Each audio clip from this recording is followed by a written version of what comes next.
ওদের ড্রেস নাই, এই শব্দগুলোর অপমান আজ প্রেরণায় রূপ নিয়েছে। মারুফা আক্তার এখন বাংলাদেশের গর্ব। একটা ছোট্ট মেয়ে যার পরিবার ছিল এতটাই আর্থিক সংকটে যে কারো বিয়েতে পর্যন্ত দাওয়াত পেত না তারা, কারণ তাদের ড্রেস নাই।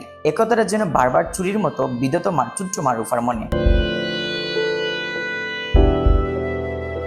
কোথাও যদি বিয়ে বাড়ি বা অন্য কোনো কিছু হয় তাওয়া দিত না, বলতো ওদের ড্রেস নাই, এখানে গেলে আমাদের মান সম্মান থাকবে না। চোখের পানি আড়াল করতে পারেননি মারুফা আক্তার। আইসিসি কে দেওয়া এক সাক্ষাৎকারে যখন নিজের শৈশব এবং দুঃসহ অভিজ্ঞতা শেয়ার করছিলেন, ক্যামেরার সামনে ভেঙে পড়লেন বাংলাদেশের এই উদীয়মান ক্রিকেটার। নীলফামারীর প্রদন্ত গ্রাম থেকে উঠে আসা এই পেশার জানতেন জীবন তাকে কখনো সহজে কিছু দেবে না। দারিদ্র, সামাজিক অবহেলা আর লাঞ্ছনার পাহাড় পেরিয়ে তিনি আজ দেশের নারী ক্রিকেট দলের অন্যতম অস্ত্র। প্রতিপক্ষ ব্যাটারদের চোখে এখন ভয় হয়ে ওঠেন সেই মারুফা।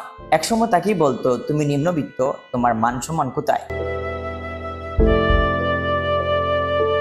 মারুফা এই জীবন যুদ্ধ আসলে কেবল ক্রিকেটের গল্প নয়, এটি একজন নারীর আত্মবিশ্বাস, আত্মত্যাগ এবং লড়াইয়ের উপাখ্যান। যে সমাজে তাকে একসময় বিয়ে বাড়ি দাওয়াতও দিত না, আজ সেই সমাজের চোখে মনি তিনি। আজ তার বলেই ম্যাচের মোড় ঘুরে যায়, তার জন্যই গ্যালারিতে গর্জে ওঠে হাজারো কণ্ঠ।